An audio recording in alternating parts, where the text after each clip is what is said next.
your hosts, Bryan Alvarez and Big Vinny V.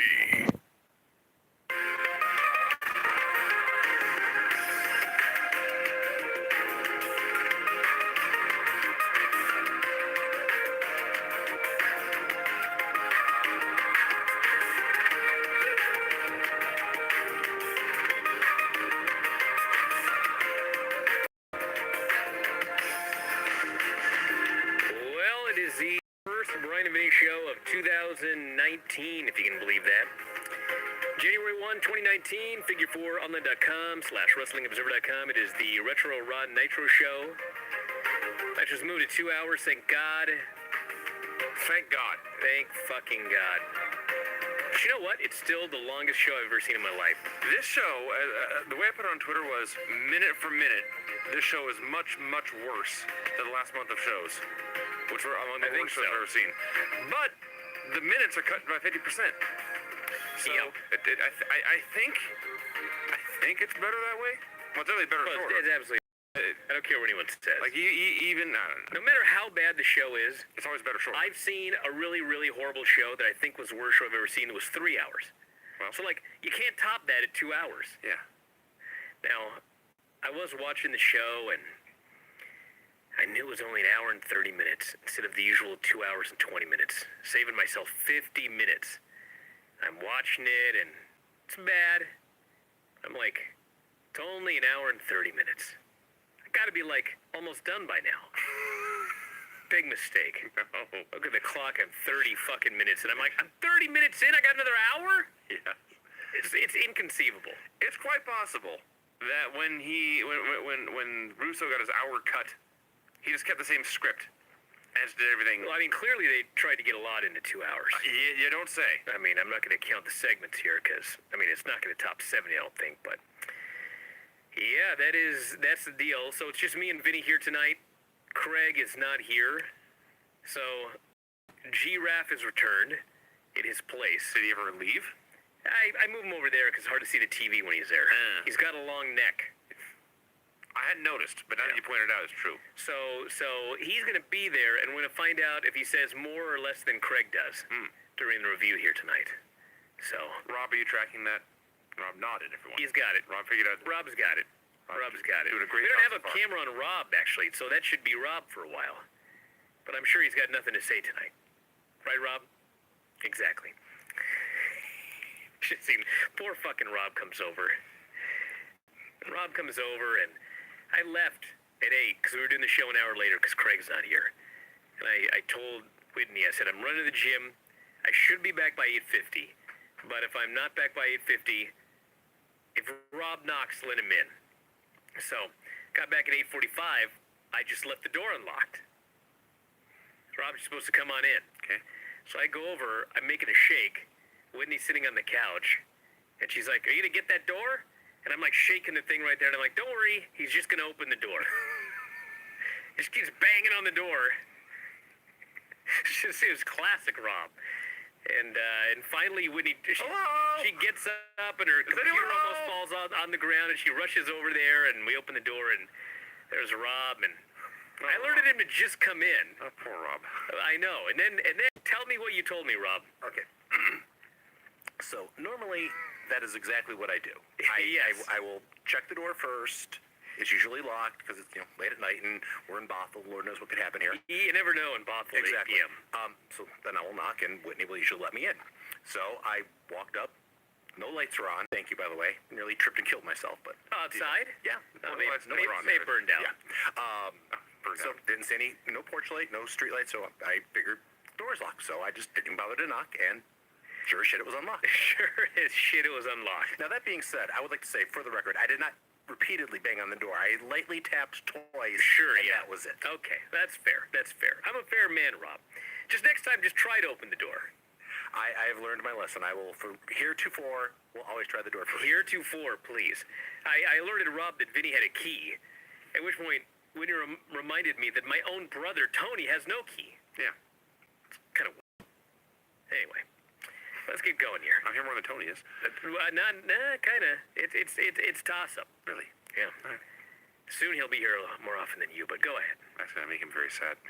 WWF Retro Raw number 345, January 3rd of the distant future. The year 2000. God. What a giant, big, round number that was. Y2K, everyone. Yeah, Y2K is hit. Yeah. And nothing happened. The show went on. Yes. I hope they had a backup plan in case Y2K had just ruined everything. We'll never know. Do it from a tent somewhere, or I don't know. So The Rock comes out for a promo. So Mick Foley's book was a success. So everyone has to write a book now. Yeah. The Rock's writing a book here. Not even a quarter of the way into his career. Well, no one knew. Actually, he was mostly done with his career, really. Because, Halfway through, I guess. it's about a year and he's out of there. And then, yeah, pretty much. 2002, 2003, somewhere around there. Scorpion King, that was the beginning of the end. I see. I mean, officially it was 2005 when his contract expired. Yeah. And no one noticed. A clerical error. The Rock's contract expired. That was quite the story, but yeah, he's pretty much he's on the way out already. That's what happens. Well, regardless, he has a book coming out, and they're in Miami, his hometown, so he's extra over. He rambles on about nothing forever. Can we talk about his coat, or do we should wait for Hunter to do that? We can talk about his coat. It was amazing. Hunter's line, I believe, was that I ran into an old lady backstage. She wants her coat back. Yeah. Yeah, don't wear this coat, everyone, unless you are The Rock. You will look silly. Even The Rock looked silly. Man, it was not his best look. This is all more entertaining and this is a rare occasion. This is more entertaining than The Rock's promo, which is just a lot of nothing. Said what happened to Mankind last week sucks. Challenges Triple H tonight. Hunter comes out. He also rambles forever. Books himself against Big Show for the World Title tonight. Says, Rock, last week, you are the one who fired Mankind. Tonight is a handicap you're fired match. It's 1-on-3, and if The Rock doesn't win, he's fired. And I ask the question I always ask when GMs or whatever book matches like this: if you hate the person that bad, just fire them. No, they got to be fair, Vinny. That's the storyline. Just fire them. Rock, it was probably the summer of 2002 was really when he was out of there.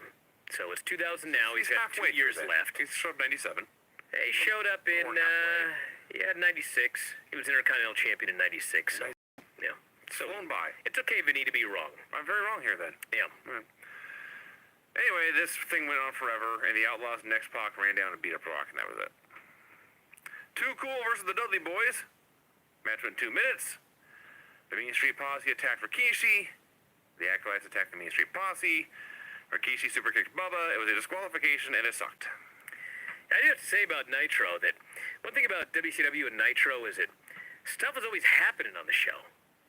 It's horrible, I guess. but there was like a lot of stuff happening. You know what? You're right. Yeah, there was so much stuff Yeah, there was a lot happening. of stuff happening, but like there was a world title change on this show. And still, it felt like nothing happened on the show. Yes. It's weird. Too Cool in the Dudleys. Well, this is not a world title change. Nothing happening match. Acolytes come down. They chase the posse. Rikishi super kicks Bubba for the DQ. Hits Devon with the Rikishi driver. They dance. Just a nothing happening segment. Nothing happened here. And then we just keep going. Cole wants to know why the Acolytes interfered. The Acolytes say they hate the posse. We could beat the posse with one arm tied behind our backs. Yeah, nothing happened. They cut to Stephanie, and fittingly, nothing happens for like 3 seconds. And then it's like she sits up and says, "That's a great idea." So like She was thinking. We jump back in time between Farouk saying this and then Stephanie reacting. She had to contemplate it for a while. I guess. So this one arm tied behind their backs is a great idea. Steve Blackman comes in. I didn't even realize that when she said that she'd signed the match. Because like later on in the show, the Acolytes come out and their hands are tied to their waists. Sort of. It's just ridiculous. The whole hand tied behind your back. It's so stupid. Because I guess if you're wearing pants with a belt, you could like tie something around your wrist and then tie that to like the buckle. Or a belt loop. A belt loop, yeah. So like you actually are. It's tied. Yeah, these idiots, they don't wear pants. You know what I mean? I do. They wear their underwear.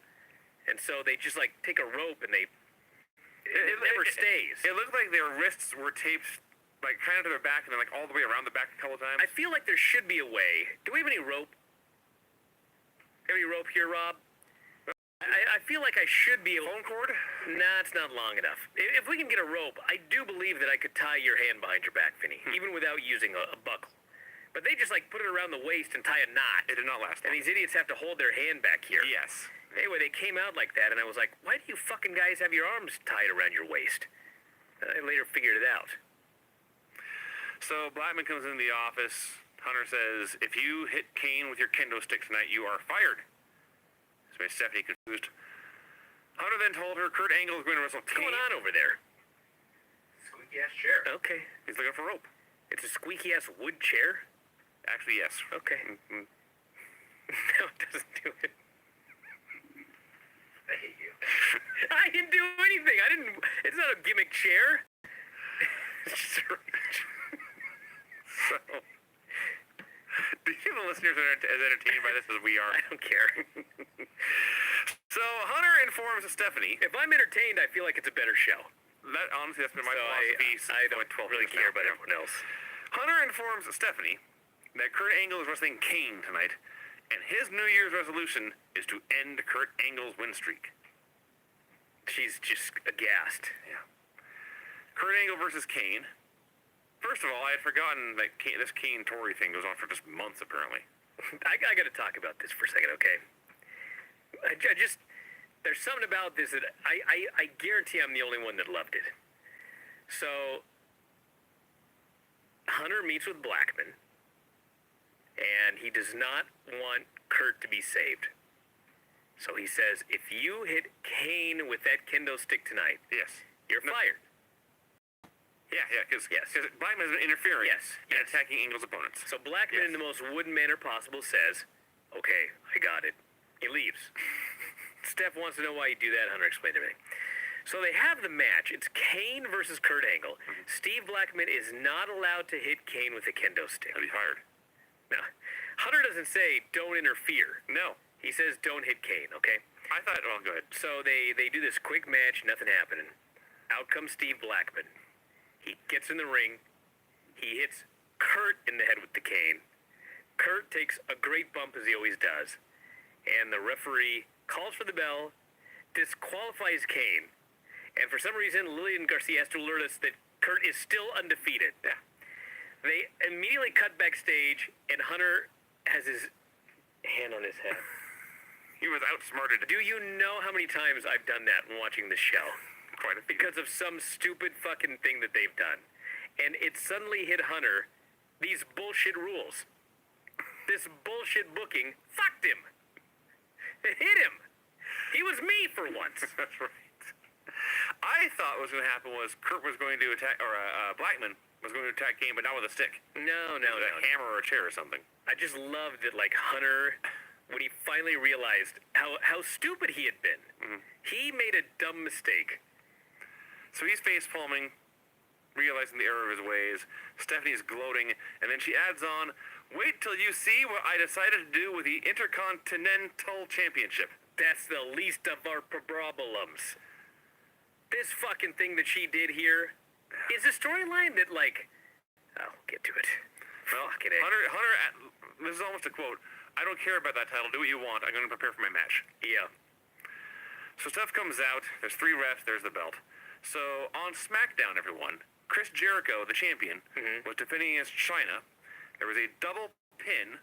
Yeah. 2 referees. One ref counted Jericho's shoulders down. One counted China's shoulders down. And a disputed finish. So here's to get the resolution of that. So they draw it out. Who thinks that Jericho should be champion? Who thinks China should be champion? The women want China. The men want Hunter. Or Jericho. Or Jericho, I'm sorry. There are 3 referees there she's going to pull, okay? Now, to me, this seems simple. There's 3 of them. You say, each of you must pick one or the other, or you're fired. Right? Sure. She's the worst booker of all time, okay? First ref votes China. So she says, China, come on out here. China comes out. Second referee says, it's Chris Jericho. Chris Jericho comes out. There's one left. Did they even poll him? I don't think they did. I don't even think they asked him. Yeah. It was 2 refs, 1 chose each. Instead of going to the third guy to be the tiebreaker, Stephanie's brilliant fucking idea is, well, you're both champion. They're co-intercontinental champions. This was not a Russo show. No. They ruined... He's been gone for a month. They ruined the lineage of the prestigious Intercontinental Championship right here on the first show of 2000. Is it possible the Intercontinental Championship is a new belt? It's possible. Maybe this is a different storyline, different lineage. So she explains, only one of you can defend the title at the time, at any time. But if either of you loses, you both lose a title. Basically alerting us, someone's going to run in on the other person's match till the end of time to save this belt. Yeah. On his dumbest day, Russo never booked anything this stupid as she did here in Storyline. What a moronic decision. So Hardcore Holly comes out. He wants a title shot, and before Jericho or Stephanie or anyone else can say anything, Chyna accepts.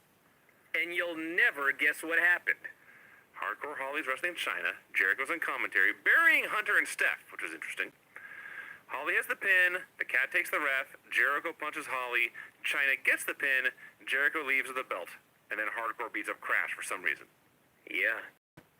Hey, listen, I don't know how far they were thinking in advance, but we are getting to that point where they actually had really, really good storytelling for a while because they had these giant whiteboards and continuity Everything guys. made sense. It was going and had a direction. I mean, clearly they knew where they were going with Kurt Angle and Triple H and Stephanie till the end. Mm-hmm. I wonder if they knew that, like, down the road was going to be Jericho and Triple H. That's a long way down the road. It is. That's over a year and a half away. Almost a year and a half away. So. I would say it's more likely they knew that Jericho was getting cheered. They were going to turn him sooner rather than later. That's why he came. That's why he was burying Hunter and Steph on commentary. But Boss Man and Prince Albert meet with Hunter. Hunter books him against Test and his partners with an S. Yeah. And Boss Man and Albert don't care. This is the new thing on this show. They did it in the opener where Rock was told that you will be having a 3-on-1 handicap you're fired match, but he never says who the opponents are. Yeah. We have to wait 10 minutes until DX comes out. That time, well, at the end, yes. Yes. At the end of the opening segment. We did find out at the end, but they didn't tell us at the beginning. And then this one, it's the same thing. It's like Hunter signs Boss Man in the A-Train. Lots of mystery partners and mystery opponents against Test and his partners. And it's one thing if it's Rock, but like, if I can't decide if I want to watch Raw, Nitro, or football, and I'm told it's Boss Man and A-Train versus Test and 2 mystery partners, I'm out of here.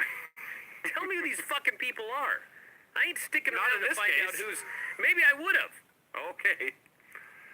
We had a recap of the Big Show Triple H World Title match from last week. Certainly it wouldn't have made me any less likely to watch it. All right. So on SmackDown, Hunter has a brilliant plan to take out the Big Show. He's going to sick X-Pac on him. What a plan. Actually, X-Pac, that was a good plan. Now, I realize Big Show is a giant, and X-Pac is one of the skinniest wrestlers of this generation, but when the Big Show has X-Pac pressed over his head, and then Hunter interrupts and starts cutting a promo, and Show just holds him up there. just listens, holding his hand over his head. It's very impressive.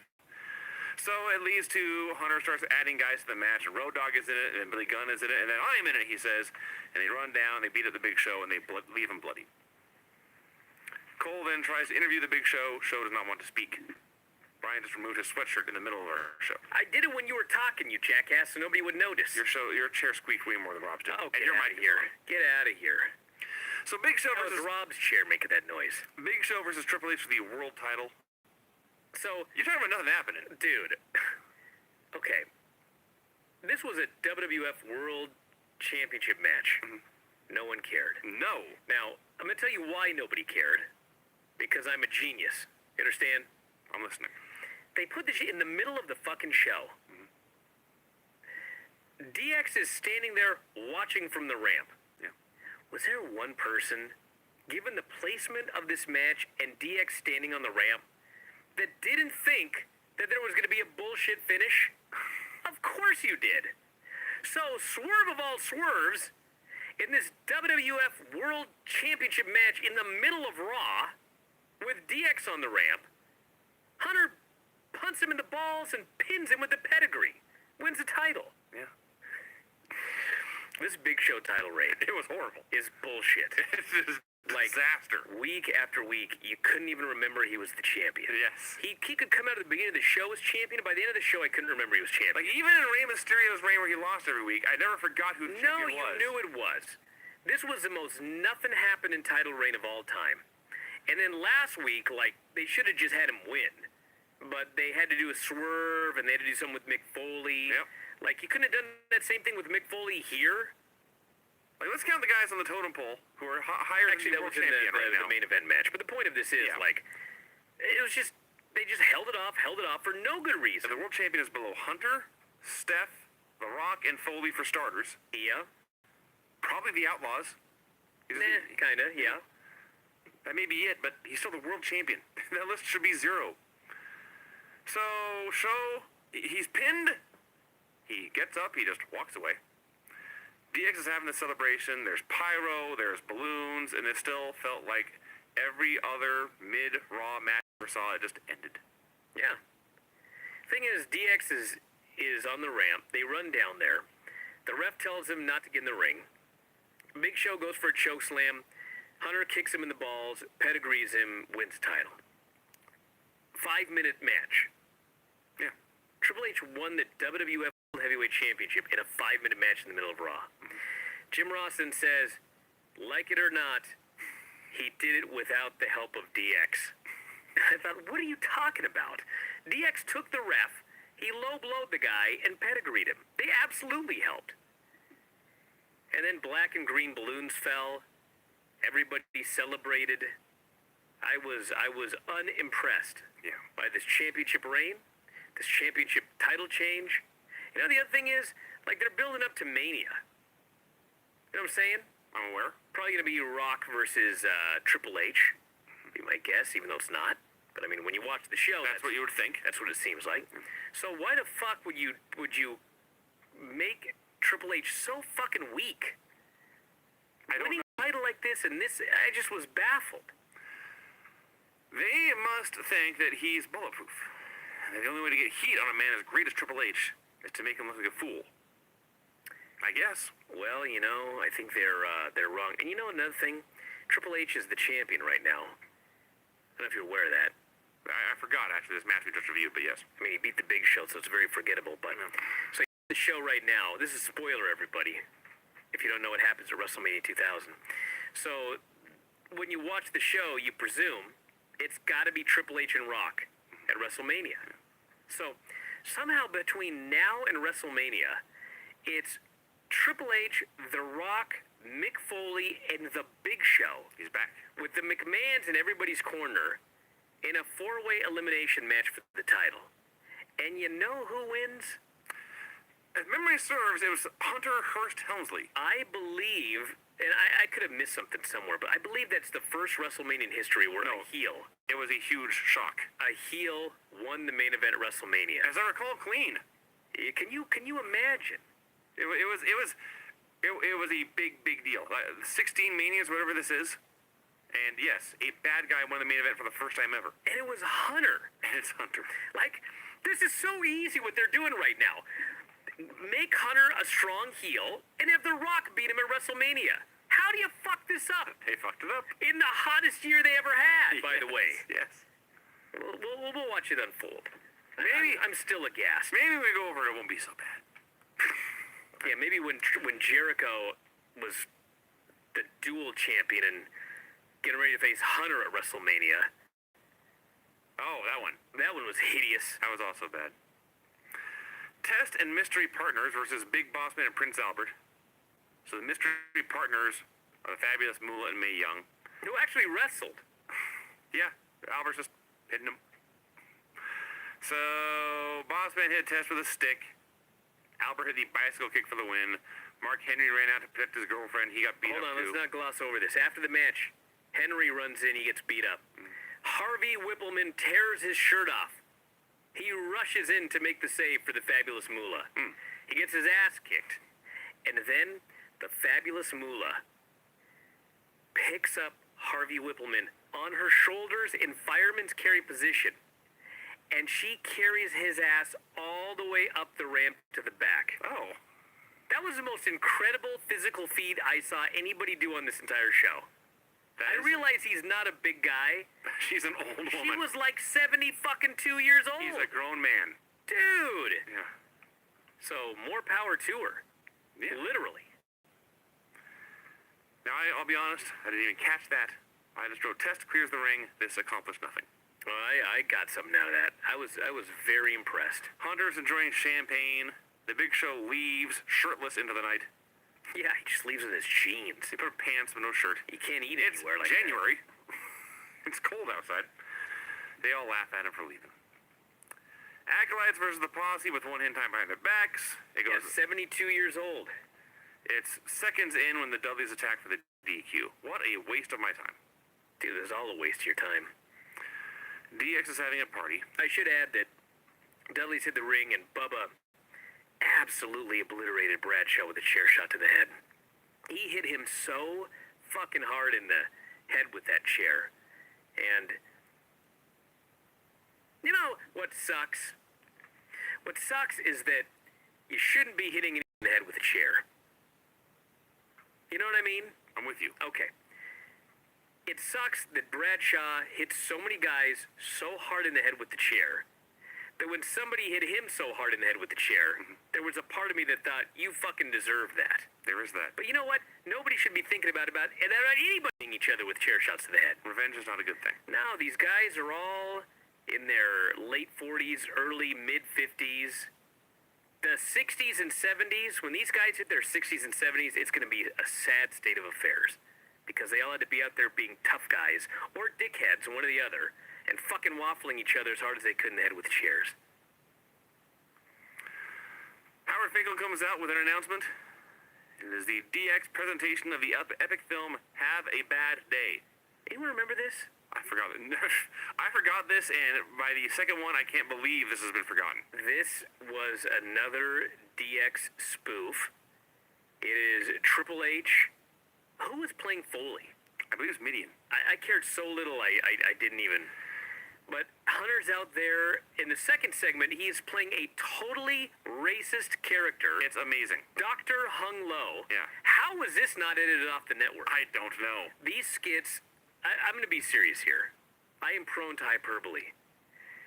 This was some of the worst fucking shit I've ever seen in 30 years of watching wrestling. I don't think there was anything that WCW did in all of 1999 that was worse than skits. This side won. Yeah, yeah. So the story of the first skit is that Midian, as Mick Foley, goes to the unemployment office. Hunter is the geek of the desk who says, you have no skills, you have no talent, there's nothing we have for you. In a match that came completely out of nowhere.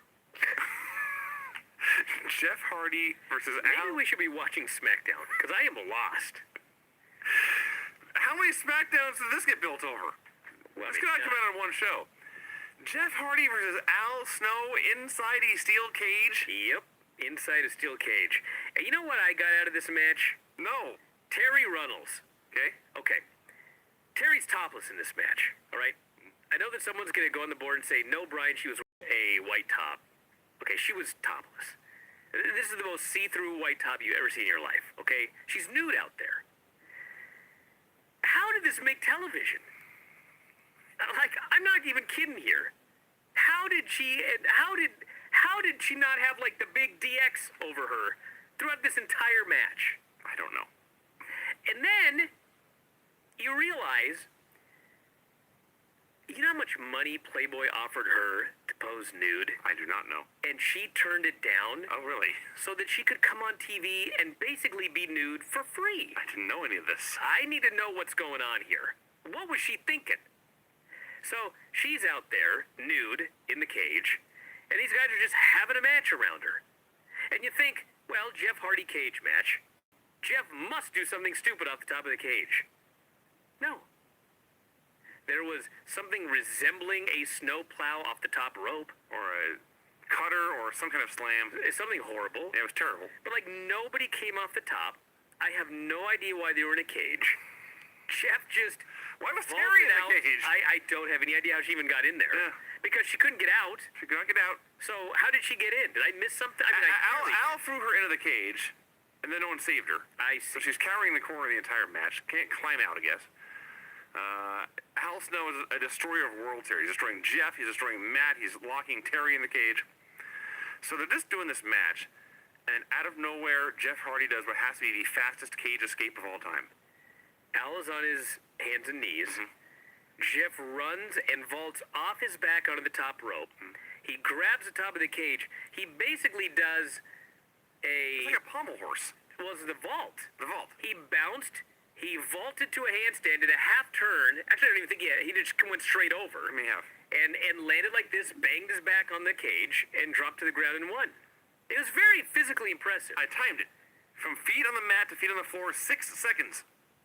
Wow. Yeah. I thought it was quicker, actually. Yeah. It looked like 2 seconds in my brain. Yes. So now, Jeff Hardy has won, but now Al is alone in the cage with Terry. Yeah. So he's menacing her, he's scaring her. We should mention, by the way, that when you said that he massacred Matt tried to climb, but Al whacked his fingers with a chair. So in theory, Matt has no fingers left. I guess not. Well, then Matt gets in there, he just walks in the cage with a chair and hits He Al. climbed over the top I climbed to the top, I see. with his broken fingers. Whatever, who cares? I care. This sucked. Well, it did. I'm not disputing that. This was shit. And the Hardys and Terry all leave together, and I don't know what the hell the point of any of this I have was. no idea I'm what going the back point over this. Like, everything on the show, including the world title change, is completely pointless. Yeah. This was almost as bad as Nitro. In some ways. In some ways. Not many. Well, no, honestly. you had the Foley video. That was worse than Nitro. This Foley video, this second Nothing one, on this Nitro was worse than anything on Nitro. Yes. I can't. It's not even just that it's casual racism. It's casual, blatant, terribly It wasn't casual. It was flat out. deliberate, Yeah. pre-planned, premeditated. Doctor hung low with a With the wacky glasses on, he's doing Dude. his terrible English accent. Here's what I don't get about this more than anything else. Why even bother? Why does a skit about Mick Foley have to have Hunter making fun of Asian people? What the fuck? Well, the other thing that I thought when I watched it was, I watched the first one, and I was like, I'm gonna be a fair man, okay? If it would have been really funny, I probably would have been critical of it because they're supposed to be heels. You know what I'm saying? Sure. Like sometimes we see heels doing a video that's supposed to make fun of the baby faces, but like they're so entertaining that they get over yeah. and they bury the baby. That did not happen here. No. I'll give them that. No. But it was so bad. This went way beyond like heel heat. This went into, what am I doing with my life? Yeah. Why am I watching this show? There's got to be something else on TV. There's got to be some other hobby that I can have as a 42-year-old man. The last one of these is just fake Mankind doing a book signing and nobody showing up to get his book signed. Rock is preparing for his Win or You're Fired match. The Stooges wish him well. He's a dick to them. He blows them up. Yeah, because they're like, well, you know, we're really going to miss you. He's like, you're going to miss... What the fuck did you come in here to tell me you're going to miss me for? Who let you in here? He was right. I was on the Rock side. And then Patterson blamed Briscoe. So Hunter tells DX, go kick Rock's ass, then we'll fire him. Oh, did the book signing thing happen twice? The second one is, there was one where nobody shows up, and the second one, the manager shows up and says, nobody's showing up, leave. It's Hunter again. DX repeats their plan, kick his ass, then we'll fire him. Funny thing about this is, then, they're in the locker room. They're in the dressing room going over their plan. And time passes. I was infuriated. I was like, did you not write enough? Why are we still in the DX locker room? I am assuming that Rock was late on his cue.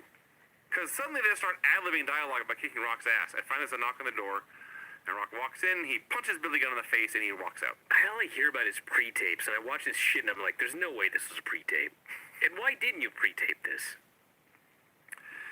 So we have DX versus The Rock in a handicap you're fired match. It's also no DQ. When this started, there was like 9 minutes left on the show. And I was like, that's not a lot of time for the main event. But very much like Nitro, this felt like an hour. 3 guys beating on the Rock for 8 straight minutes. Very boring. Of incessant fucking heat. Although ironically, there was heat in the sense they had heat on the Rock, but there was no heat, and then the crowd didn't give a shit. No. And then suddenly, Rock makes a comeback, and he goes to the people's elbow, and the place is just shaking. Yeah. So DX takes out the ref, and they grab a chair. But out of nowhere, Mick Foley, apparently on his own dollar, now flying himself around the country to interfere in DX matches. He lays them all out with a chair, including Hunter, and Rock hits a rock bottom, and he pins Billy Gunn. So I gotta say that this was very much like a 1998 Raw with Vince and Austin, where like most of the show is just the heels getting heat. They get heat, they get heat, they get heat. And then at the end of the show, the babyface outsmarts all the heels. He beats everybody up. The place goes nuts. And that's the end of the show. And everyone goes home happy. This was very much like that. It was. It was heat, heat, heat, heat, heat. And finally, at the end of the show, Mankind returns. He helps The Rock win. The place is shaking. They're so excited. This felt like the hottest show in the world. Just because of that. It's really just The Rock. Well, it was that and the fact that he won. And he won. If this were 2018, and let's pray that in 2019 things have changed in WWE, there was a fucking Raw show. But when it was over, I was like, that's got to be the worst Raw of 2018. It was just like this show, except at the end, the heels just got heat till the show went off the air. Rock got pinned. Fucking, and it was 3 hours. Yes. That would be worse. Dude. Like, the baby faces have got to win sometimes. You know what I'm saying? At some point in a 3-hour show, Jesus you Christ. can have a good guy win and everyone be happy and cheering. If I recall correctly, there were 2 babyface wins, and one was like Apollo Crews against Jinder Mahal or something, and the other was some other bullshit thing. But like everybody involving anybody was heat, heat, heat, heat, all the way from beginning to end on a 3-hour show. I didn't see the show. I was like, who could watch this? But as I recall, one of the babyface wins was 3-on-2 tag advantage. Yes! Yes. They've lost their goddamn minds. They have lost their fucking minds. All right, are you ready for your music? Yeah, speaking of people who lost their minds, let's do this finishers report and move on to Nitro. All right, here.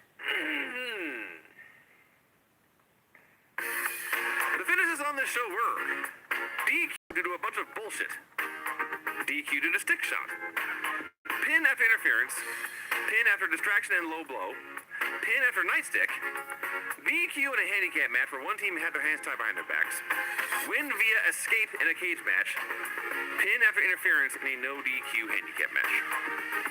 Boom. And that cage match, if you want to count it, is the only clean finish on either show. Dude fleeing for his life? Yeah. Wow, that sounds awesome. Abandoning a woman. On either show? On either show. Oh, Oh, God, these help Nitro me. finishes. Oh, God, help me. Okay, here we go. I can't do it. Do we have any liquor left for the Christmas I show? quit. All right, let's do this. WCW Monday Nitro number 224, January 3rd, 2000. Fitting, God, because we're in 2000. this felt like the end of the world. Fuck. Had a recap of the Steiner Where was retirement. Y2K when I needed it? Yeah, well, this show should have been wiped out by the Yeah. virus or whatever they call it. The bug. Recap of Scott Steiner's retirement swerve from last week. At the airport, a plane lands. Cool. Shivani says the new year will start, hopefully, on the right foot for WCW. He did not sound optimistic, I won't lie. Buzzkill and Mike Rotundo. Okay. It's Buzzkill and Mike Rotundo against Harris Twins. That's where it was going, yes. Okay. Now, this was a Rob moment. Okay. For Vince Russo. This actually was not his fault. But like, so basically, they got Leia Meow. Kimono Wanalea. She's dressed as a cheerleader. Got the little skirt on. Very, very tiny bra covering nothing. Okay. So Vince Russo wants ratings. And so he's got what appears to be a brilliant idea, Rob. I'm putting you over here. This appears to be a brilliant idea, okay? This was Rob's idea? Leia Meow is going to come down to the ring in her cheerleading outfit. And she's going to put down a mini trampoline. And she's just going to bounce on it. Jumping on trampolines. Okay. Right? You can see how this would entice a wrestling fan to turn on the show. So, the flaw in this theory, the flaw in this brilliant idea, Rob, is it's Leia Meow. Yes. Her boobs are hard as a rock. Nothing moved. And she is shredded. And so she bounces up and down on this trampoline, and nothing moves. I was crying. It may as well have been a cardboard cutout. And I felt bad for Russo for once in my life. Only fucking Vince Russo could fuck this up. They figured it out. Like, I was just crying. Well, I was also crying because my buddy Sean was over watching the Rose Bowl. Oh. I said, hey, I gotta watch Nitro. You want to stick around and watch this? He says, sure. So we put it on the TV, and Sean brings his dog over, and my wife Bridget loves Sean's dog. She's playing with the dog, takes the dog for a walk. And Leia's bouncing on the trampoline, and then I hear my wife's footsteps on the stairs. Oh, you're in trouble, Oh, too. God, please end. Please end. I'm thinking, Nah, she just bounced for 10 minutes. I see like for 5 minutes just bouncing on this goddamn trampoline. And the best part was, she's exhausted by the end. It's a workout. I don't blame her. She has to bounce until standards and practices come out to take her away. I don't know if there was a timing issue. I don't know if it was a rib on Leia Meow. I don't know if Russo thought she'll just be bouncing forever, even though there is no bouncing to be done, except for like her form going like this. Dude, this was how the show started. This is how the tag team tournament continued. Oh yeah, it was a tournament match. Fuck. Tournament match. So Stacy Keibler and Standards and Practice cover up Leia Meow. The Varsity Club attacks them. This leaves Buzzkill alone in the ring. He's pinned in a flapjack. 1 minute. It's a 1 minute match. Now, could someone confirm or deny this? I have been told by a very credible source that the very first week that Stacy debuted in Standards and Practices, her name was actually Miss Handcock. Okay. And they were like, no. So they had to change to Hancock. Can someone tell me if that's actually true? I never heard that story. I thought it was always Hancock. It was Hancock here. No D. The announcers talk about Sid being run over. Sid's in a car, okay? For those of you who missed last week's show, they put Sid Vicious into an automobile and then ran him over. Ran him over with a monster truck. Yes. Okay? Here's the full list of the devastating injuries Sid suffered as a result of being run over by a monster truck. He has compression burns on his neck. Oh, no. Compression burns? What? What's he wearing a neck brace for, then? I don't know. Shouldn't he be wearing an ice pack? I don't know. So Brett arrives, and Sid in a neck brace. Let's not get ahead of ourselves. They're talking about a new commissioner. Oh, no. Bobby Heenan's joking. It's going to be Lou Fez. It's going to be Bruno Sammartino. Annette. I don't know if you meant Annette Funicello or what. So the NWO is talking about this new commissioner might be. Nash says it's going to be the Z-Man Tom Zenk. There's a monitor there. Jared says, where the hell is Brett? At this point, Brett shows up at the monitor, and Jared says, oh, there he is. So Brett is walking into the building, right? It's Bret Hart. He's got NWO shirt on, he's got his jacket on, he's got his bag. As he enters the building, hiding behind him is the 6'6" fumed Frankenstein. Yes. Sid Vicious. Yes. Sid wallops him with something metal. Okay, hold on. Sid, Vinny. He's in the Hall of Awesome. There's a part of me that wants to... I guess we can't rename it because it's the Matt Cleary Hall of Awesome. That'd be rude. But I guess we could put like a slash in there, like the Matt Cleary / Sid Hall of Awesome. The Matt Cleary Hall of Awesome hosted by Sid Vicious. I watched this brawl, Vinny, okay?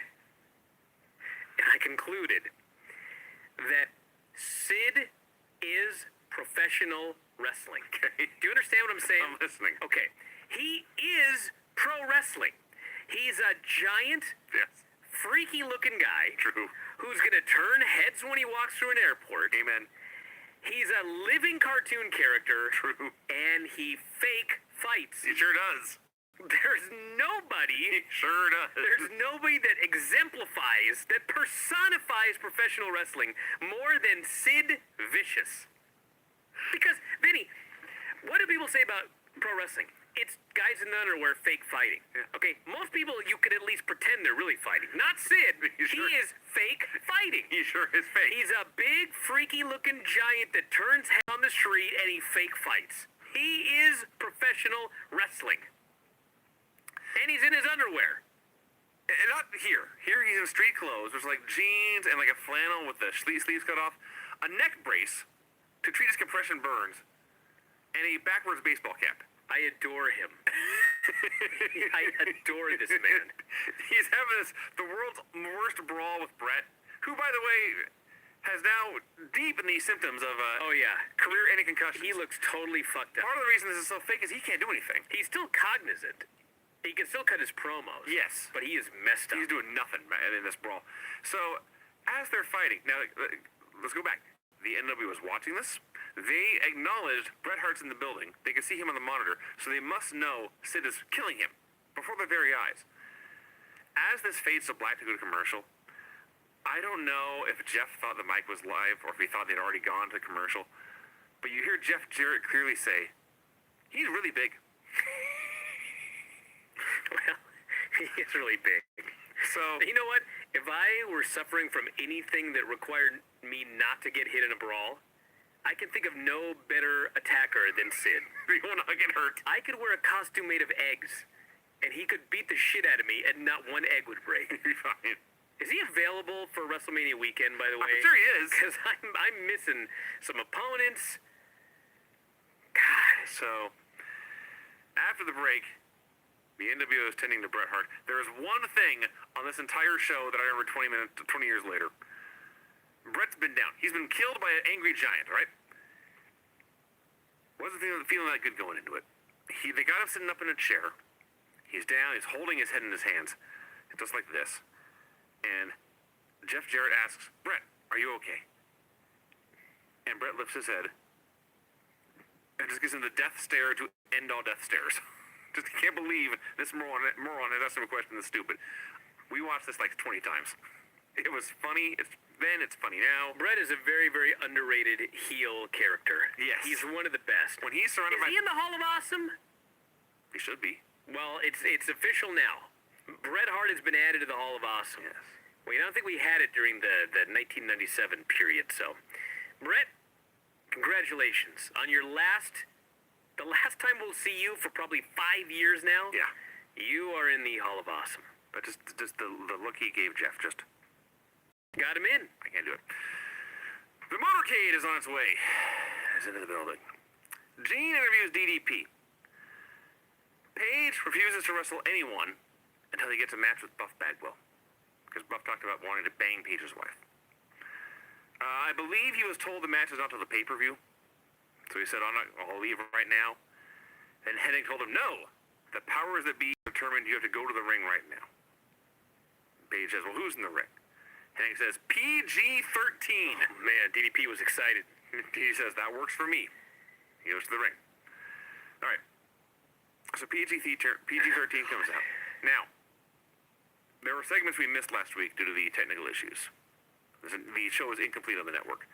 So they recapped what happened in one of those matches here. And this would have made me even more angry at last week's show. Rick Steiner and whoever the fuck his partner was. I don't know. It doesn't matter. They beat PG-13 in the world... Who? By random coincidence, we're tag team partners in this beautiful lottery. They beat these guys and pinned them to advance in the World Tag Team Title Tournament. And then Rick kept beating them and got DQ'd to get himself eliminated. Jesus Christ. So Paige comes out, he destroys PG-13, hits them both with diamond cutters. Then the Wolfpack music starts to play. Not the NWO theme, the Wolfpack music. Can I read what everybody said during this segment here? Please. So, they play the Wolfpack music, and Tony screams, "That's the Wolfpack music!" It plays for a moment, and then the NWO music begins. And he says, "That's the NWO music!" And then Bobby Heenan screams, "It's Nitro, guys!" So the deal is, Paige was not the scheduled opponent for PG-13. Kevin Nash and Scott Steiner are. They come out. Nash drops an elbow, hooks the tights. The ref counts 3. This tournament sucks. Yeah, why are Steiner and Nash a team? Well, it was going to be, by random draw last week, it was going to be Nash and Scott. I I see. Okay, I got it. It turned out. Because, they revealed to us on this show on commentary that Scott Steiner is not, in fact, cleared to compete. Yeah. This fucking show. Brett and Jeff are walking backstage with the guitars and belts and a bat. A limo drives around. NWO does a promo. Oh, Brett was so great here. He dropped a big, stupid dummy. There's no limit to the number of times I can hear Bret Hart call Sid a big, stupid dummy, and it's never not funny. No, I thought it happened one time. No. It was one time on Raw. And it's every time he talks about Sid. It's like the WCW. His timing was perfect. Sid, you big stupid dummy. Then he moves on. I love it. It's never not great. Threatens to pound in Sid's skull. Says, NWO, you can take the night off. I'm going to have some fun. He can never not make big stupid dummy work, but Jeff Jarrett can never make Slapnuts work. It's amazing. The worst catchphrase in the history of wrestling. So Jeff says he'd like to beat Sid's ass, but first he's going to talk about Benoit. Now, first he has to say, Slappy New Year. Yeah. See, I'm not even acknowledging it. It's below me. It's the worst. So he talks about the 3 matches he's going to have with Benoit. He's going to beat him 3 times. Nash does a promo. He's burying the very idea of a commissioner. Like anyone's going to tell him what to do anyway. Steiner gloats about swerving the fans. Says, these aren't my fans anyway. My fans are educated and wear suit and ties. I doubt that. I don't know. So this goes on for a while, and they left. Hey, I'm going to give them credit here. They actually spent 1 full segment building up a pay-per-view. All right. Probably coming off the fact that Starrcade did a horrific pay-per-view number. Brett talked about Shockingly, nobody bought that show. It's amazing. I know you're surprised to hear that nobody bought that well-up Starrcade pay-per-view, but they didn't. The limo, as best I can tell, arrived at the building. In a tournament match, where the winner advances 1 step closer to the World Tag Team Champions to determine the best tag team on the planet Earth. David Flair and Crowbar versus Lash LaRue and Midnight. So, can I just read my notes verbatim? I wrote a lot, so you go ahead. I'll go quick. Match is fucking atrocious. Stevie Ray attacked Midnight right in front of the referee, which was not a DQ. Disco and the Italians came out. Booker went after Stevie. The ref is yelling at everybody. Stevie hit his own brother with a slapjack. Lash gave Crowbar a Hurricane Rana onto his own partner. Vito and Johnny attacked Lash. Crowbar and David are pulling each other by the hair. The ref has to be distracted for all of this, even though it was made abundantly clear he wasn't calling for a DQ for anything. David then won. Tony has no idea who won or how, and it's not his fault. And then they go right to the back, an all-time horrible segment. And let me add, by the way, 2 segments later, Lash LaRue is yelling at Disco for something else that happened in that match. I have no idea. That we didn't see. I have no idea. Because there was so much stuff going on they didn't catch it. No, you did actually an amazing job. The only thing I can really add is that when the bell rang, I said, Midnight is the best worker in this match. And the match went on. Proven correct.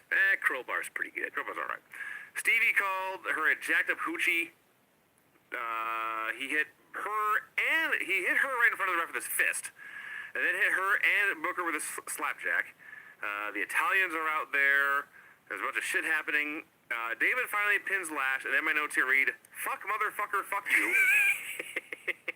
And then this tournament sucks. There's more to come. Lash confronts Disco. I couldn't hear them, which also didn't help. The Italians jump Lash. Lex is out to imitate Sting again. He's got to redeem himself. I need a useless wrestler to come out. Tank Abbott comes out instead. Liz maces Tank. Lex leaves. Jerry Flynn attacks Tank. There's a bell ringing, and Lex is scared of a bird. Horrible. A bird? There's a bird. You missed the bird. I did miss the bird. There was a bird. Really? Yeah. Sure it wasn't a bat? No, it was a bird. Huh. A bird scared Lex. Oh, like Sting's bird? It may have been the same guard bird. Okay. Yeah. I thought there might have been like an actual bird that just got loose in the Well, building. it was an actual bird. Okay, I got it. But the idea was to have a bird there. All right, we're even then. I missed that, and you missed Harvey Whippleman getting carried to the back. Yes. By another bird. All right, this next segment. This poor fucking Rob Gardner. So, a guy has to come out to announce the new commissioner. They've talked about Bill Bush for weeks now, but I guess Bill Bush is like, fuck you. I'm not doing this shit. Use Rob. It's his name, Rob. It is, actually. It's their Rob. This poor guy. This is their Rob. He's got to come out here. Oh my fucking God. They wrote the shittiest lines for If this. I was in a rush, I did not have time to transcribe this, and I'm sad. I wrote some of them. Have at it. He said, there is a great power struggle ongoing between the powers that be and Bill Bush. And last week, the powers that be swerved the entire world. I cannot do justice to how poorly he recited this You're dialogue. so much better than him. And the dialogue is horrible. And this poor guy is not an actor. No. He's not a public They actually speaker. got some office guy. He's a fucking Probably a accountant highly or something. paid Ted Turner employee. Jesus Christ. He Go says, on the... Yeah. we have people that could save us. Goldberg, Sting. But they're out nursing injuries. So they're in Greenville, South Carolina. Everybody starts going, woo, waiting for Ric Flair. So, the backstory is, it was supposed to be Ric Flair. But Flair wanted to know, what's the plan? The plan involved, like, a lot of losing and getting humiliated in his hometown, basically, in South Carolina. So he said, fuck you. I don't want to do this. So at the last second, they had to call Terry Funk. But everyone expected it to be Flair. And it was supposed to be Flair. But then Rob Garner says, Terry Funk! There's a minor pop. But he comes down to the ring, and the fans begin to boo and chant, we want Flair. Yeah, that happened. Now, before we move on, because this is a very long segment, and if I try to go back over everything, I'll forget some stuff. The one line of dialogue that I did write down that you did not is that I called him Bob Garner, maybe it's Rob, either way. It's Rob. Since the writers with ironclad contracts have arrived, it has been a time of turmoil for WCW. Well, who's the dipshits to give him ironclad contracts I was just then? gonna say, we're supposed to feel bad for you fuckers. You signed him to ironclad contracts. That's your problem. Yes. So... Take it out on me. So he's horrible. Terry Funk comes out. The indie guys playing Terry Funk's personal security detail. This needs to be screen capped at the end of time. The worst collection of haircuts I've ever seen. Oh, there were some bad ones. Like giant, like hairsprayed afros. I don't even know how to describe some of these. Like they come out like not single file, I guess double file, 2 rows of them. And I was looking left and right, 1, 2, 3, 4, and every one is somehow worse than the haircut of the guy in front of him. It blew me away. So Funk cuts a promo. Okay, a terrible, awful show, but I'm a fair man. Terry Funk cuts good promos. He's very good. Breaking news in 2019. I love wrestling, he says. I love real professional wrestling. I love real pain. I love real desire, dedication, and real personalities. Not the paper personalities created by writers. Goes off in the NWO. They're fat hogs following behind the slop wagon. But Russo and Ferrara aren't throwing out slop, they're throwing out easy money. He'd like to shoot a bottle rocket up their ass and blow their brains out. But he can't do that. I thought he said you can't blow the brains out, but he says, no, I can't do that without help. I need an enforcer. He brings out Arn Anderson. If you thought they were chanting for Ric Flair before. Bringing out Ric Flair's best friend that did nothing to help. So Arn asks if the powers that be can hear this passion. He's running down the NWO, and finally the NWO comes out. And Brett runs down Terry Funk for being old. So Terry puts some stips on Brett's matches that sold out. Stip number 1. If the NWO comes to ringside and causes a disqualification, Brett will lose the title. Stip number 2. The special referee will be Arn Anderson. So for tonight, meanwhile, he noted that Jeff had talked about wanting to beat Sid's ass. He was going to give him a chance. It's Jeff versus Sid for the U.S. title in a power bomb match. Hey, yes. As for Nash and Steiner, he says, you are in the tag team tournament, but I promise you will get screwed. Okay. And actually, Nash got a hell of a promo afterwards. He did? Yeah. First time I've ever said that, I think. So I thought you were dead, Terry Funk. Which I can't figure out why, because, I mean, he's getting a tag title match tonight. He's in the tournament, so I don't know what he's so mad about. I guess the promise of being screwed. I guess. He says they're both dead. Threatens to kidnap David, and then everyone is screaming at each other. Why? because David Is Arn's godson? godson. So he's going to kidnap David as a hostage I see. to wield power over Arn. Okay. They go to commercial. They come back. Kevin Nash, or excuse me, Arn. It's Arn and Funk having a conversation outside. I heard 0 words of this. And Funk finally tells the security to take off. They are looking for Ric Flair. Or, well, David Flair. I'm sure they found Ric. They'd be thrilled with that, too. World Tag Team Championship Tournament match. Dude. Buff Bagwell and Chris Kanyon versus Norman Smiley and Asia. Yeah. I'm going to read this again, because that's... You think I'm joking? Please don't. Buff Bagwell and Kanyon versus Norman Smiley and Asia. Kanyon is a promo saying, I'm from Hollywood, and Buff, I know you made movies, and your movies suck. All right, he's right on that one. Says, you did help me advance in this tournament. I owe you thanks. As a token of my thanks. Bagwell breaks a bottle over his head. Now, we had our long discussion about sugar. This was definitely a fake bottle. This is absolutely 100% a fake bottle. Yes. But they claim they used a fake bottle last week, and the fake bottle still busted Bam Bam Bigelow up. So stop using fake bottles, too. Would this show have been a disaster if no one got hit in the head with a If you bottle? would have drank some of the champagne and then blown in the guy's eyes, maybe? That took you 0 seconds to think about. Yes. All right. So Norman's in a mascot costume, not in armor, not like football pads or hockey uniform. He's dressed as some Wildcat Willie or whatever. They're doing this match. He accidentally hits Asia with the mascot head. Buff hits a blockbuster and pins Norman. Now the Revolution are having some kind of fight with each other. None of whom were in the match. Yeah, Bagwell worked the entire match by himself, beat 2 people during this world title tournament. His partner's dead. Hacksaw attacks everyone. He gets beat up. The Filthy Animals made the save. Even though Buff was out there, could have made the save. He did not. That was one segment, everybody. Too much shit happening, I wrote. That was one segment. All looks for David Flair. The NWO looks for David Flair. Arn and Terry look for David Flair. Daphne finds them instead.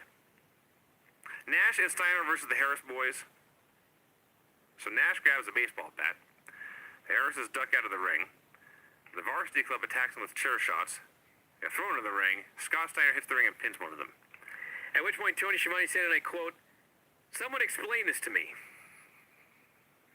Well, they're in the finals. Do you remember The show is wretched. way back in I don't know what else to tell you. October when the World Heavyweight Tournament was going on? And we thought it was the worst ever. We thought it was the worst This thing all is time. 10 times worse. There were probably 5 matches in that tournament better than the best one in this match. Yes. This is nothing but bullshit after bullshit upon bullshit. This is after the worst bullshit. tournament I've ever seen. It's the worst competitive event I've ever seen.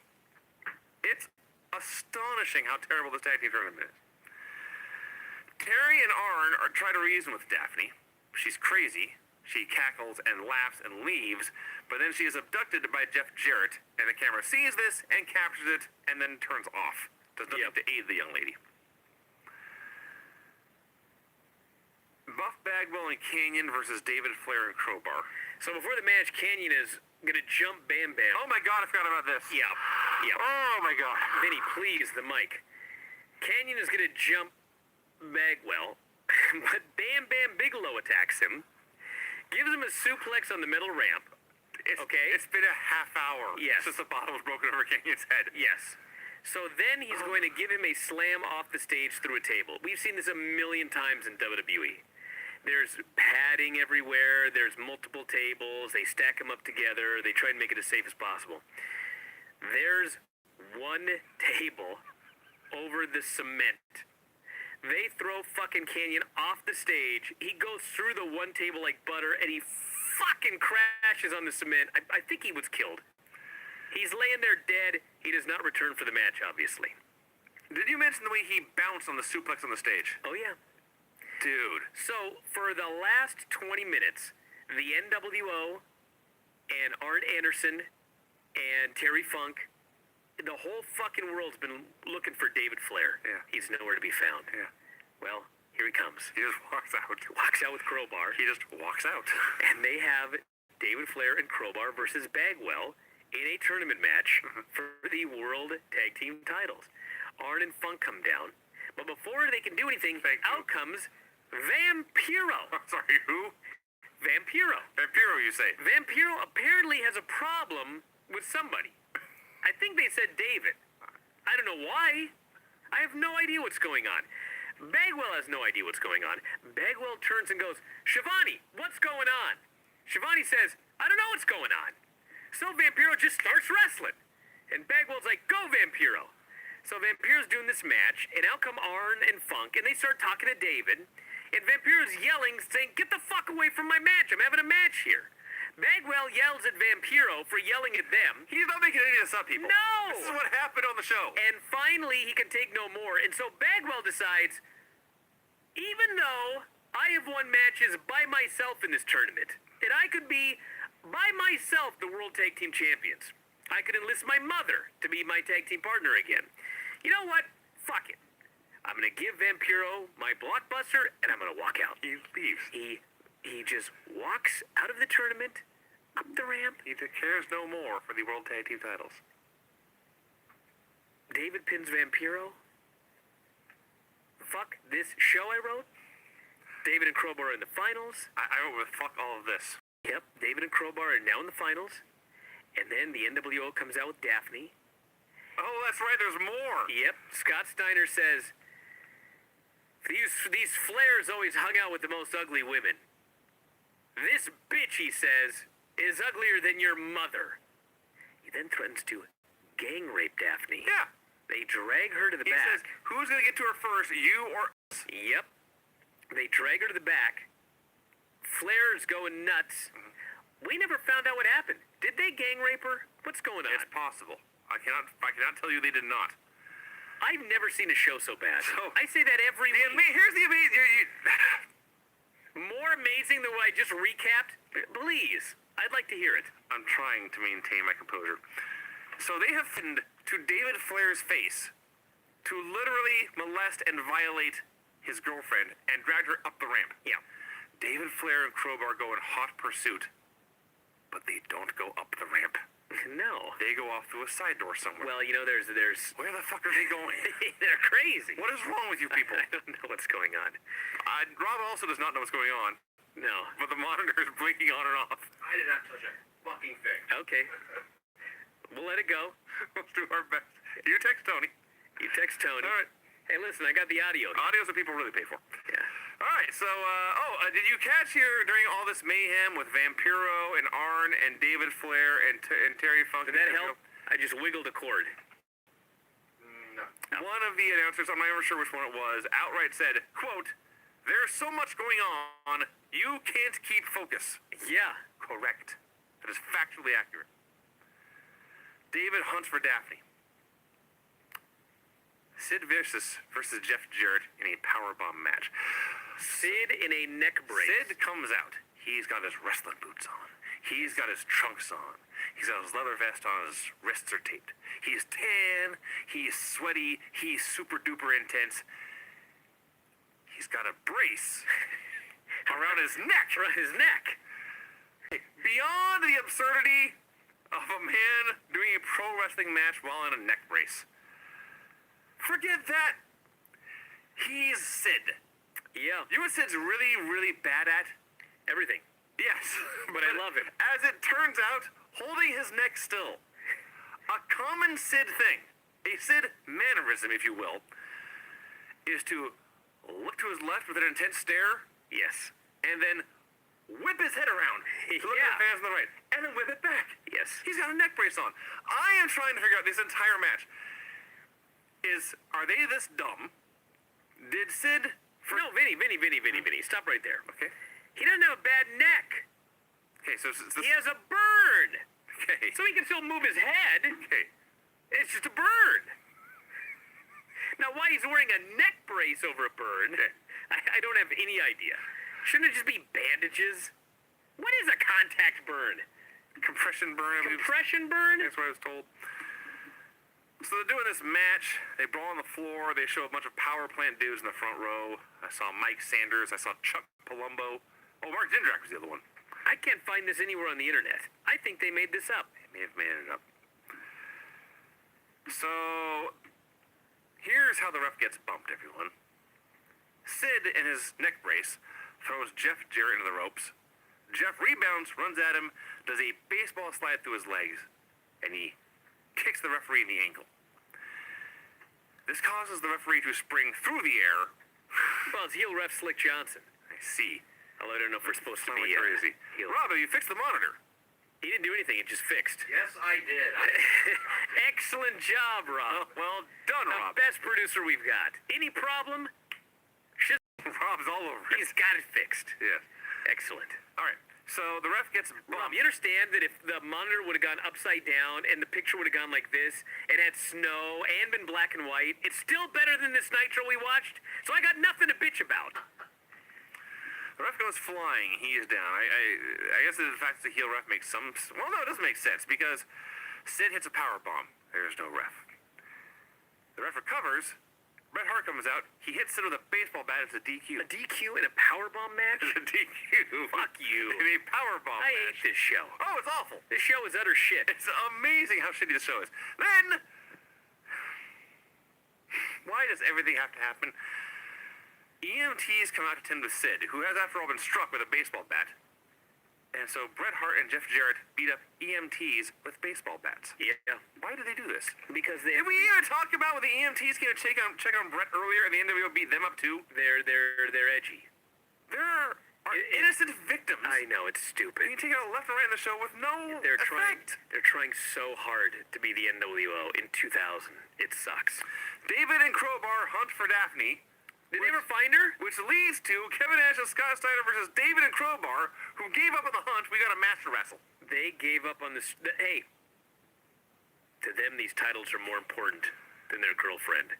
The same titles where Rick Steiner got himself DQ'd to get out of this tournament. Vinny, it doesn't matter what the other people think Buff of the Bagwell titles. walked out of the tournament. To David and Crowbar, these titles are the most important things in the world. Including Daphne. More power to them. I hope she dumps them for this. Hey. Dude, according to my notes, a cursory glance here, I don't think we ever saw Daphne again. The NWO may still have her for all we know. We know for all we know. No, we did. We did by the end. I'm not... Okay. They're doing this match, all right? Scott can't wrestle. Is Nash beating up two geeks? Steiner is saving the match on commentary. He said the word bullshit at least twice. Oh, like 5 times. Talking about this show. He was... Including noting, what is a Hurricane Rana? It's a Frankensteiner. Yes. He's furious. Yes. There's a fan who's totally in Steiner's face, and Steiner's totally in his face. There was no doubt in my mind it was a plan that Steiner was going to kill him, and it never happened. Disappointing. Just a stupid fan. So Nash is beating up two dudes. There is no ref. As noted, Nash and Steiner are going to get screwed. Nash doesn't care. Just makes them look like total clowns. Crowbar and Flair. Arn comes out in a referee's shirt. He hits Nash with a crowbar. He puts David Flair on top, and he counts the pin. This is the finals. The winners and new World Championship Wrestling Tag Team Champions of the whole world, David Flair and the Crowbar. They're the best tag team on earth. Yes. There's no one better. No, they ran through everyone. They ran through everyone in this tournament. So at this point, Jarrett did come out with Daphne. Now, I don't know exactly how it went down, but Jarrett comes out with Daphne. I look at my keypad to write down what's happening. I look up, and suddenly David is attacking Arn with a crowbar. Yes. In the interim, I don't know what happened. Yes. So David and Daphne do leave together. The NWO start beating up the old men all over the place. This goes on much longer than the actual match did. They're beating up one of them in the ring. I guess they're beating up Arn backstage. Nash goes to powerbomb Funk. Funk deadweights him. Nash is left holding Funk upside down for a while, and then it may be the most impressive physical thing Kevin Nash ever did. He took this dead weight and hurked him up into a powerbomb and got him down without killing him. So Arn is in the trunk of the car. Do you know how I know Arn's in the trunk of the car? Because the producer tells Tony who tells me. They didn't show Arn being thrown into the trunk of a car. There's just a car there, and we were told Arn is in the trunk. Brett and Jeff want to get in this car and leave. And they look around, and Scott and Nash are not there. And they look around, they bang on the hood. Brett walks over to get them. Finally, Steiner emerges. And they're about to get in the car. There's still no Nash. I look around like, where the fuck is Kevin Nash? Nash saunters out. I don't want to alarm you. He's not in a hurry. And eventually he gets in the car, and they leave with Arn in the trunk. I got 2 facts, and we can get the show over with. David Flair and Crowbar are better than the following teams. I'm listening. The team of Kevin Nash, which is how this started. Later, Scott Steiner was added as his partner. The Wall and Sid Vicious. Yes. PG-13. Yeah. Rick Steiner and Berlin. The Harris Brothers. Meng and Fit Finley. Do you remember any of these matches, by the way? Bits and pieces. Dean Malenko and Conan. Mike Rotunda and Buzzkill. Buff Bagwell and Canyon, Disco Inferno and Big Vito, Jim Duggan and Perry Saturn, Asia and Norman Smiley, Midnight and Lash LaRue, Harlem Heat. Did we need all these teams? And Vampira and Evan Courageous. Those were the individuals, men and women, in this eclectic tournament. And do you know, Vinny, and this is not Vince Russo's fault because he's about to go home, but between now and the end of 2000, there are 9 more tournaments in WCW. Okay. We seriously need to take a pool. Will there be a tournament worse than this one? I don't think it's possible. I do not think it's possible. There was nothing good in this entire tournament. But are you aware, Guys left and right were walking out of it in the middle of it. that coming up in just a couple of months now, there's another World Heavyweight Championship tournament? Well, yes, because this is was this the go home show for Sold Out? Or is there one more? I think maybe a few more actually. But yes, I'm gonna give him a spoiler. We'll let it go. If you don't, Let's do the song. yeah. Oh, yeah. How long does this go? I can repeat it. It's on a loop. I bet it takes 3 times. The finishes on this bullshit show were: pin after a cheerleader was abducted by Proves. Pin after 2 guys were beaten unconscious by 1 guy who was not in the match. Pin after interference by 4 men and a foreign object. DQ or something in a match where I'm not sure who was in it or if it even started. Pin after 1 dude hit his partner with a champagne bottle and another dude hit his partner with a mascot head.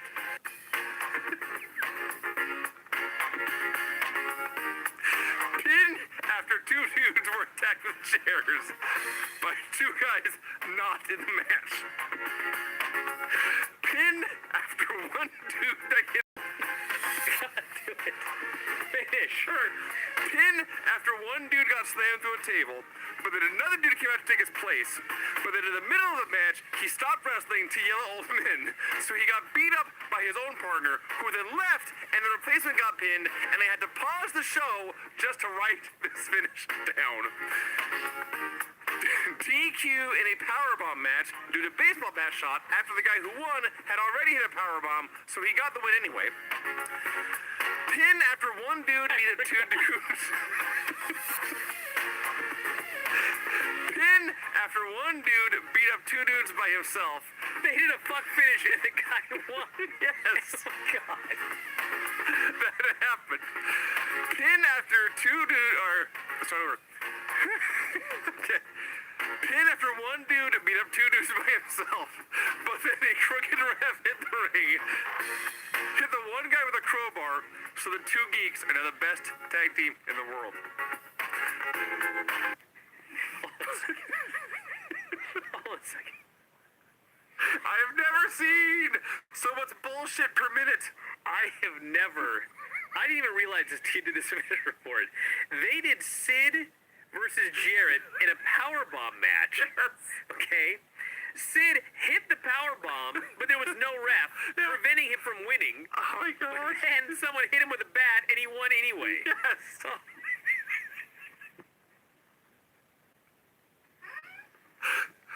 This is not the worst show ever. No. It's the stupidest show ever. Okay, I'll give you that. That's the dumbest show I've ever seen This in my life. fucking show. Holy fucking shit. Jesus, God almighty. I got nothing more to say. And you know what? It took us just as long Yes! to review these 2 fucking shows as it did when Nitro I was thought an we hour done a half longer. hour ago. I apologize, Rob. I told him it'd be quicker because Nitro was only 2 hours instead of 3. It's not our fault, Rob. Nothing is our fault. No, it doesn't happen. It's probably my fault. It's not. No. You are an innocent victim like us. We're all victims. We are all victims here. Yes. People say, don't be a victim. Fuck you. If there was a crime, I'm a victim. they were the offender, the culprit. We are the victims. Fact. All right, everyone. We're going to wrap it up. Hey, quick fun note. Thursday on Wrestling Observer Live, it's a